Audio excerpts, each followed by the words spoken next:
Good morning. We're reading a second chapter of Harry Potter today. This chapter is called The Vanishing Glass. Nearly 10 years had passed since the Dursleys had woken up to find their nephew on the front step, but Privet Drive had hardly changed at all. The sun rose on the same tidy front gardens and lit up the brass number 4 on the Dursleys' front door. It crept into their living room, which was almost exactly the same as it had been on the night when Mr. Dursley had seen that fateful news report about the owls. Only the photographs on the mantelpiece really showed how much time had passed.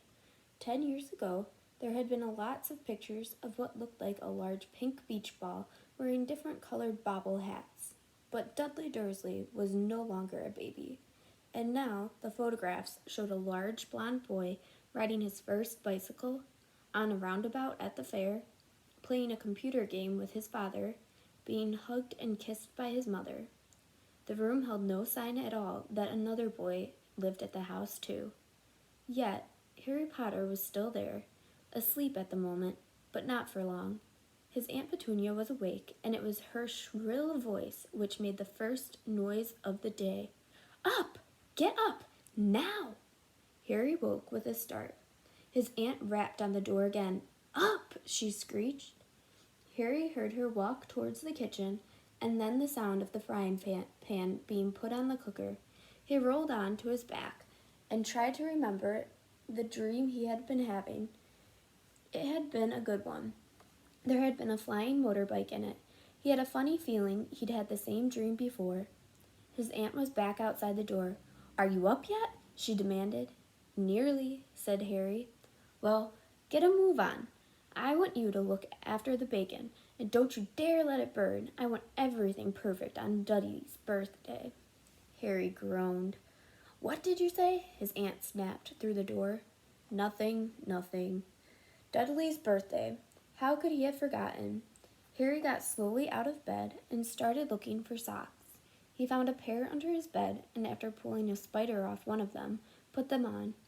Harry was used to spiders, because the cupboard under the stairs was full of them, and that was where he slept. When he was dressed, he went down the hall into the kitchen. The table was almost hidden, beneath all Dudley's birthday presents. It looked as though Dudley had got the new computer he wanted, not to mention the second television and the racing bike. Exactly why Dudley wanted a racing bike was a mystery to Harry, as Dudley was very fat and hated exercise, unless, of course, it involved punching somebody. Dudley's favorite punch bag was Harry, but he couldn't often catch him. Harry didn't look it, but he was very fast. Perhaps it had been something to do with living in a dark cupboard, but Harry had always been small and skinny for his age. He looked even smaller and skinnier than he really was, because all he had to wear were old clothes of Dudley's, and Dudley was about 4 times bigger than he was. Harry had a thin face, knobby knees, black hair, and bright green eyes. He wore round glasses held together with a lot of sellotape, because of all the times Dudley had punched him on the nose. The only thing Harry liked about his own appearance was a very thin scar on his forehead, which was shaped like a bolt of lightning. He had had it as long as he could remember, and the first question he could ever remember asking his Aunt Petunia was how he had got it. "In the car crash when your parents died," she had said, "and don't ask questions." Don't ask questions. That was the first rule for a quiet life with the Dursleys. Uncle Vernon entered the kitchen as Harry was turning over the bacon. "Comb your hair," he barked, by way of morning greeting. About once a week, Uncle Vernon looked over the top of his newspaper and shouted that Harry needed a haircut. Harry must have had more haircuts than the rest of the boys in his class put together, but it made no difference. His hair simply grew that way all over the place.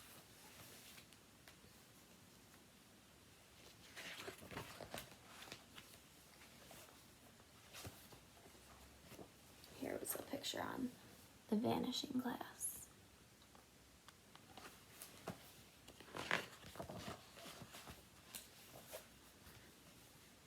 Harry was frying eggs by the time Dudley arrived in the kitchen with his mother. Dudley looked a lot like Uncle Vernon. He had a large, pink face, Not much neck, small, watery blue eyes, and thick, blonde hair that lay smoothly on his thick, fat head. Aunt Petunia often said that Dudley looked like a baby angel. Harry often said that Dudley looked like a pig in a wig. Harry put the plates of egg and bacon on the table, which was difficult as there wasn't much room. Dudley, meanwhile, was counting his presents. His face fell. 36, he said, looking up at his mother and father. That's 2 less than last year. Darling, you haven't counted Aunt Margie's presents. See, it's here under this big one from Mummy and Daddy. All right, 37, said Dudley, going red in the face.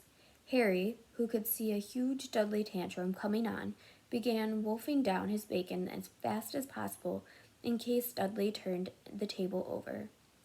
Aunt Petunia obviously scented danger too, because she said quickly, "And we'll buy you another 2 presents while we're out today. How's that, Pumpkin? 2 more presents? Is that all right?" Dudley thought for a moment. It looked like hard work. Finally, he said slowly, "So I'll have 30, 39 sweetums," said Aunt Petunia. "Oh," Dudley sat down heavily and grabbed the nearest parcel. "All right then." Uncle Vernon chuckled. "Little Tyke wants his money's worth, just like his father. Attaboy, Dudley." He ruffled Dudley's hair. At that moment, the telephone rang, and Aunt Petunia went to answer it, while Harry and Uncle Vernon watched Dudley unwrap the racing bike, a sign camera, a remote control aeroplane, 16 new computer games, and a video recorder.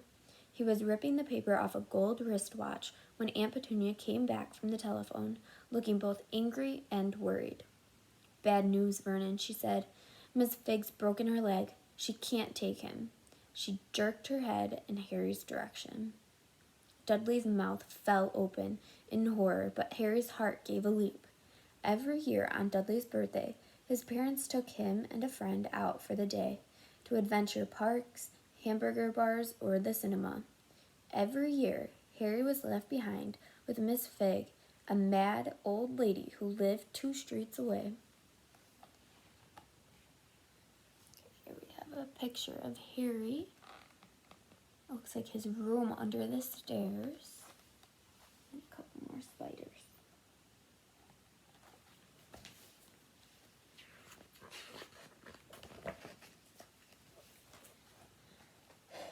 Harry hated it there.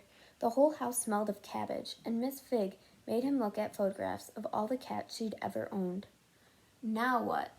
said Aunt Petunia, looking furiously at Harry as though he'd planned this. Harry knew he ought to feel sorry that Miss Figg had broken her leg, but it wasn't easy when he reminded himself it would be a whole year before he had to look at Tribbles, Snowy, Mr. Paws, and Tufty again.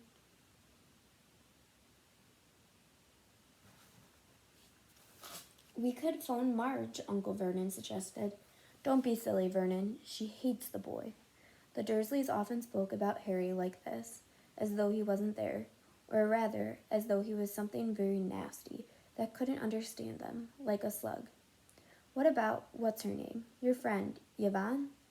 "On holiday in Majorca," snapped Aunt Petunia. "You could just leave me here," Harry put in hopefully. He'd be able to watch what he wanted on the television for a change, and maybe even have a go on Dudley's computer. Aunt Petunia looked as though she'd just swallowed a lemon. "And come back and find the whole house in ruins?" she snarled. "I won't blow up the house," said Harry. But they weren't listening. "I suppose we could take him to the zoo," said Aunt Petunia slowly, "and leave him in the car. That car's new. He's not sitting in it alone." Dudley began to cry loudly. In fact, he wasn't really crying. It had been years since he'd really cried, but he knew that if he screwed up his face and wailed, his mother would give him anything he wanted. "Dinky Duddums, don't cry. Mummy won't let him spoil your special day," she cried, flinging her arms around him. "I don't want him to come," Dudley yelled, between huge pretend sobs, "he always spoils everything." He shot Harry a nasty grin through the gap in his mother's arms. Just then the doorbell rang. "Oh, good Lord, they're here," said Aunt Petunia frantically. And, a moment later, Dudley's best friend Piers Polkseats walked in with his mother. Piers was a scrawny boy with a face like a rat. He was usually the one who held people's arms behind their backs while Dudley hit them. Dudley stopped pretending to cry at once.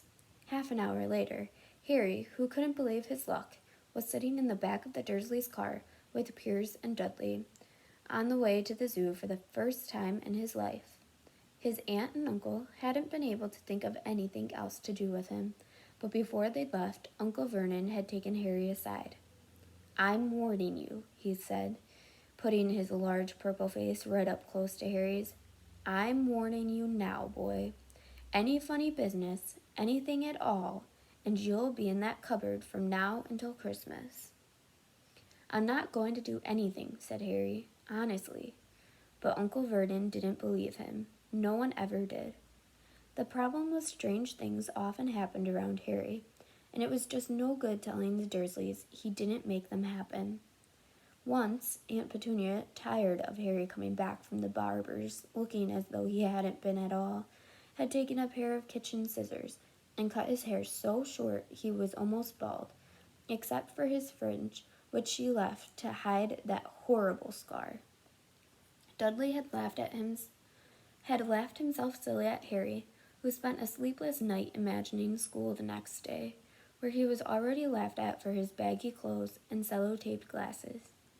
Next morning, however, he had gotten up to find his hair exactly as it had been before. Aunt Petunia had sheared it off. He had been given a week in the cupboard for this, even though he had tried to explain that he couldn't explain how it had grown back so quickly. Another time, Aunt Petunia had been trying to force him into a revolting old jumper of Dudley's, brown with orange baubles. The harder she tried to pull it over his head, the smaller it seemed to become, until finally it might have fitted a glove puppet, but certainly wouldn't fit Harry. Aunt Petunia had decided it must have shrunk in the wash, and to his great relief, Harry wasn't punished. On the other hand, he'd gotten into terrible trouble for being found on the roof of the school kitchens. Dudley's gang had been chasing him as usual, when, as much to Harry's surprise as anyone else's, there he was sitting on the chimney. The Dursleys had received a very angry letter from Harry's headmistress, telling them Harry had been climbing school buildings. But all he tried to do, as he shouted at Uncle Vernon through the locked door of his cupboard, was jump behind the big bins outside the kitchen doors. On this page we have all of Dudley's presents.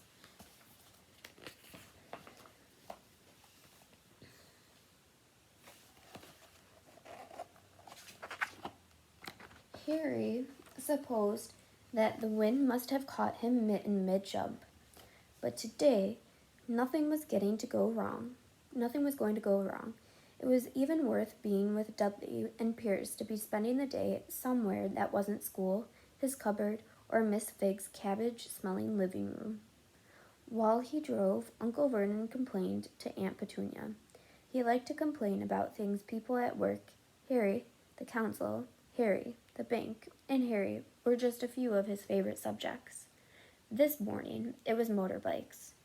"Roaring around like maniacs, the young hoodlums," he said, as the motorbike overtook them. "I had a dream about a motorbike," said Harry, remembering suddenly. It was flying. Uncle Vernon nearly crashed into the car in front. He turned right around in his seat and yelled at Harry, his face like a gigantic beetroot with a mustache. "Motorbikes don't fly." Dudley and Piers sniggered. "I know they don't," said Harry. "It was only a dream." But he wished he hadn't said anything at all.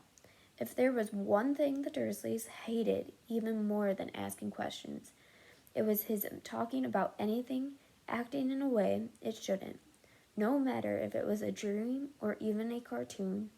They seemed to think he might get dangerous ideas. It was a very sunny Saturday, and the zoo was crowded with families.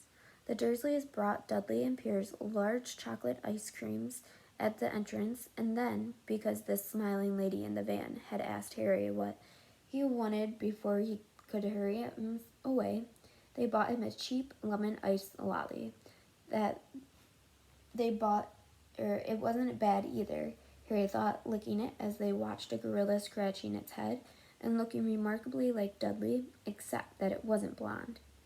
Harry had the best morning he'd had in a long time. He was careful to walk a little way apart from the Dursleys so that Dudley and Piers, who were starting to get bored with the animals by lunchtime, wouldn't fall back on their favorite hobby of hitting him. They ate in the zoo restaurant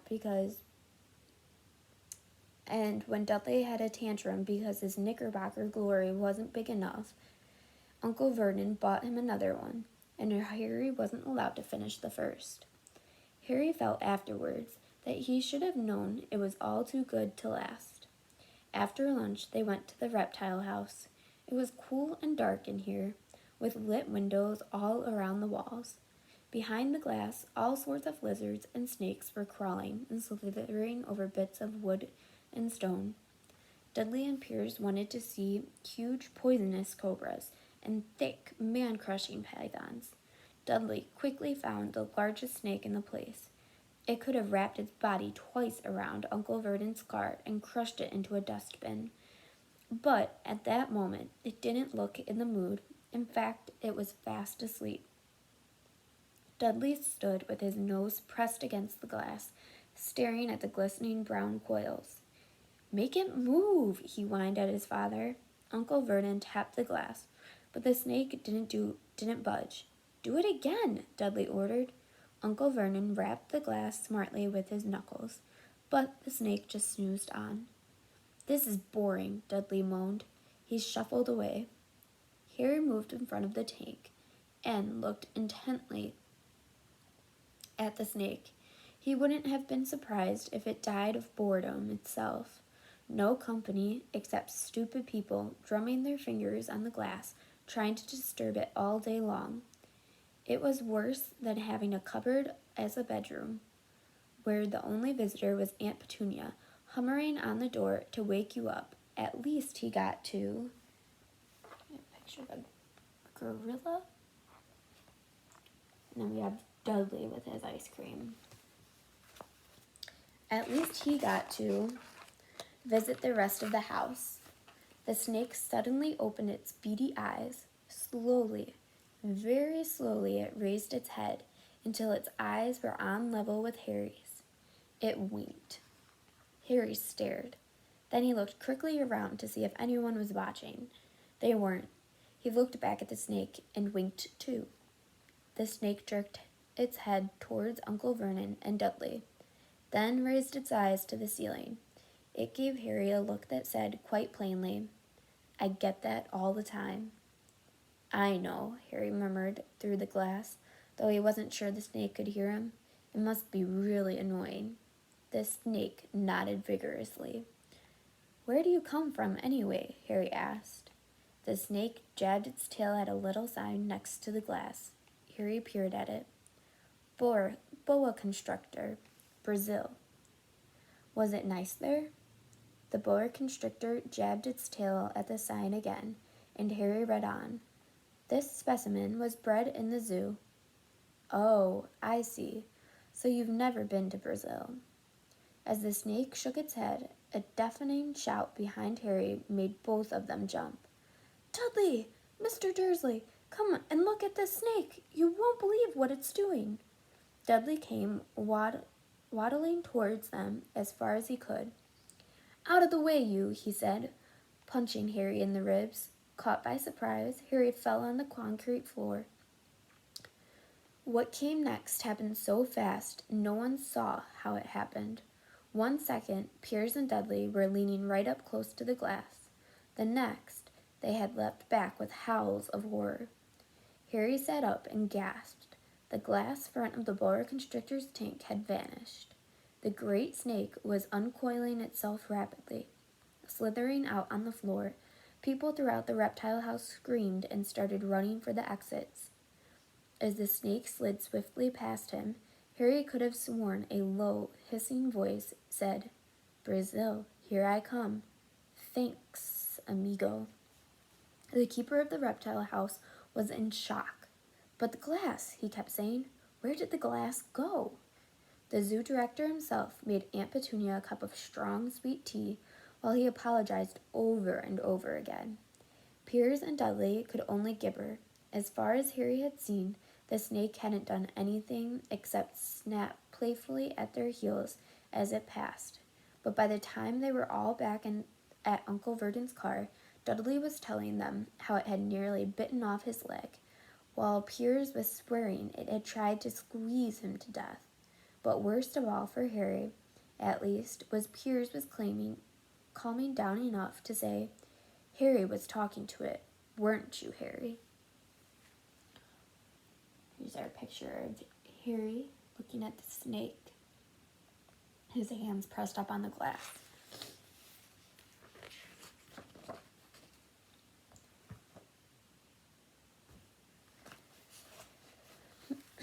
Uncle Vernon waited until Piers was safely out of the house before starting on Harry. He was so angry he could hardly speak. He managed to say, Go, cupboard, stay, no meals, before he collapsed into a chair and Aunt Petunia had to run and get him a large brandy. Harry lay in his dark cupboard much later, wishing he had a watch. He didn't know what time it was, and he couldn't be sure the Dursleys were asleep yet. Until they were, he couldn't risk sneaking to the kitchen for some food. He'd lived with the Dursleys almost 10 years. 10 miserable years, as long as he could remember. Ever since he'd been a baby and his parents had died in that car crash. He couldn't remember being in the car when his parents had died. Sometimes, when he strained his memory during long hours in his cupboard, he came up with a strange vision, a blinding flash of green light, and a burning pain on his forehead.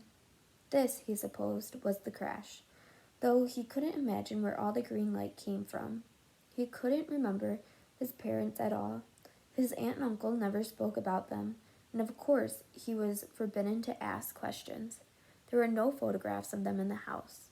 When he had been younger, Harry had dreamed and dreamed of some unknown relation coming to him and taking him away. But it had never happened. The Dursleys were his only family. Yet, sometimes he thought, or maybe he hoped, that strangers in the street seemed to know him. Very strange strangers they were, too. A tiny man in a violet top hat had bowed to him once while out shopping with Aunt Petunia and Dudley.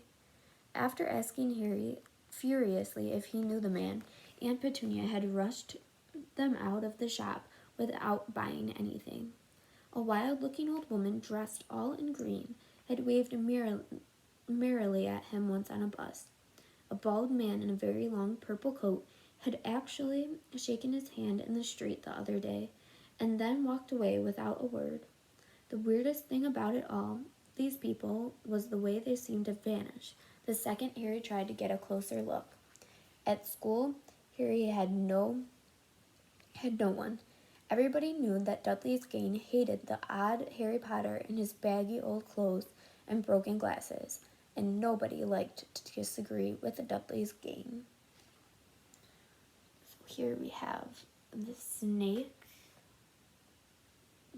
escaping from his enclosure.